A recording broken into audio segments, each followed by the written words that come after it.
Hello guys, আসসালামু আলাইকুম। তো আজকে আপনাদের সাথে একটা রেসিপি শেয়ার করব। তো সেজন্য আমি ফার্স্টেই শোল মাছ এবং চিংড়ি মাছটা ধুয়ে নিলাম। তার মধ্যে হালকা একটু হলুদ দিয়ে দেব 2 চা চামচ। তার পরিমাণ মতো লবণ দিয়ে আমি শোল মাছটাকে মাখিয়ে রাখবো, কিছুক্ষণ রেস্টে রেখে দেব। তো প্রায় আধা ঘন্টা পর তারপর আমি এই মাছটা রান্না করব। তো আমি কিছুক্ষণ রেস্টে রেখে দিচ্ছি, এই তো দেখতে পাচ্ছেন। তো রেস্টে রাখার পর আমি আরেকটা প্যানে অল্প একটু তেল বসিয়ে দিলাম।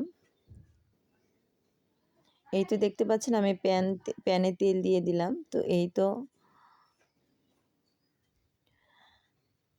আজকে আমি শোল মাছ এবং চিংড়ি মাছ দিয়ে আলু টমেটো দিয়ে রান্না করব।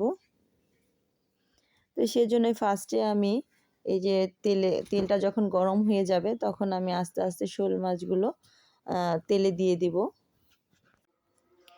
এই তো শোল মাছের সাথে আমি কয়েকটা চিংড়ি মাছ দিয়ে দিলাম। যেহেতু আদিবার শোল মাছ খায় না, সেজন্য আদিবার জন্য কয়েকটা চিংড়ি মাছ দিয়ে দিলাম। এই তো আমি চিংড়ি মাছগুলো যখন একটু লাল লাল হয়ে যাবে তখন আমি এটাকে উল্টিয়ে দেব। তো এখন আমি শোল মাছগুলোকে উল্টিয়ে দিচ্ছিলাম যেন একটু ভাজা হয়। তো আমি পুরোপুরি এটা ভাজবো না, হালকা ভেজে নেব। তো আমি আরেকটা কড়াইতে আমি পেঁয়াজ ভেজে সেখানে আমি আলু এবং টমেটো দিয়ে দিয়েছিলাম। এই তো দেখতে পাচ্ছেন।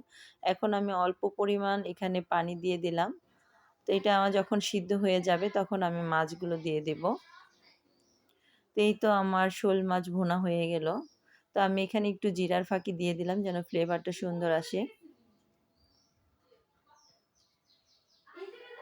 তো এখানে আমি বেশি ঝোল রাখবো না, অল্প পরিমাণ ঝোল রেখে দিলাম। এই তো হয়ে গেছে।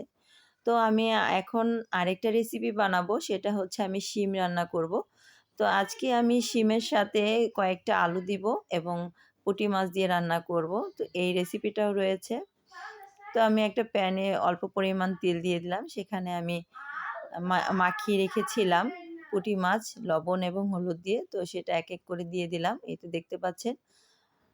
তো এই তো পুঁটি মাছগুলো ভেজে নেব। তো যখন এক পাশে হয়ে আসবে তখন আমি মাছগুলোকে একটু উল্টিয়ে দিচ্ছিলাম। তো এই তো দেখতে পাচ্ছেন আমার মাছটা হয়ে গেছে। তো আমি এখন কড়াইতে পরিমাণ মতো তেল দিয়ে দিচ্ছিলাম। তো তো তেলটা যখন গরম হয়ে যাবে তখন আমি এখানে পেঁয়াজ কুচি দিয়ে দিলাম। তো পেঁয়াজ কুচিটা আমি লাড়তেছি, নাড়াচাড়া করব।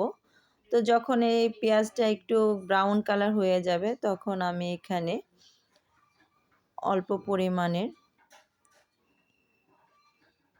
হালকা একটু লবণ দিয়ে দিব।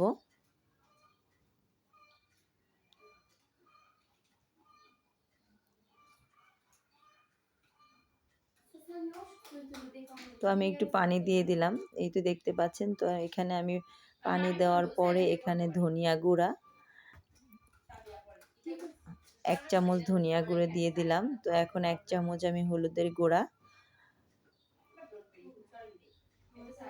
এবং মরিচের গুঁড়া, অল্প পরিমাণ আদা বাটা 1 চামচ। তো সম্পূর্ণ দিয়ে আমি এটা নেড়েচেড়ে এটাকে আমি সুন্দর করে কষিয়ে নেব।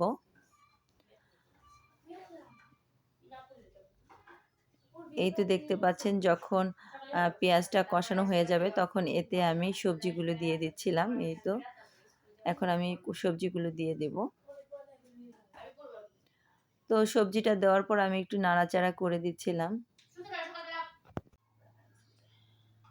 তো এখন আমি একটু নাড়াচাড়া করে দিচ্ছিলাম যেন মশলাটা সবগুলো তরকারির ভিতরে লেগে যায়। তো এই তো দেখতে পাচ্ছেন। তো আমি এখন একটা ঢাকনা দিয়ে এটাকে ঢেকে দেব।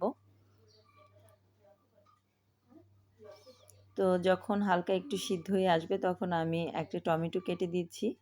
এই তো দেখতে পাচ্ছেন টমেটোটা দিয়ে দিয়েছি। তো এই তো কষানো প্রায় হয়ে গিয়েছে। তো এখন এটা সিদ্ধ হয়ে গেছে। এখন আমি অল্প পরিমাণ এখানে পানি দিয়ে দেব। এই তো দেখতে পাচ্ছেন। তো আমি এই তরকারিটায় বেশি ঝোল রাখবো না। তো অল্প একটু পানি দিয়ে দেব, বেশি একটা পানি দিব না।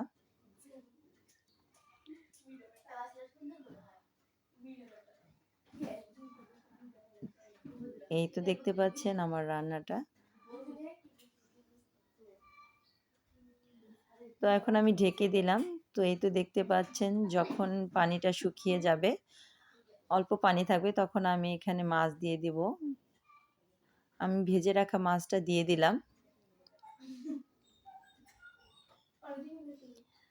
তো এখন আমি আবার একটু ঢেকে দিব মাছটা যেন প্রপারলি ভাবে মাছের ভিতরে মশলাটা লাগে, সেজন্য আমি এটাকে একটু ঢেকে রাখবো।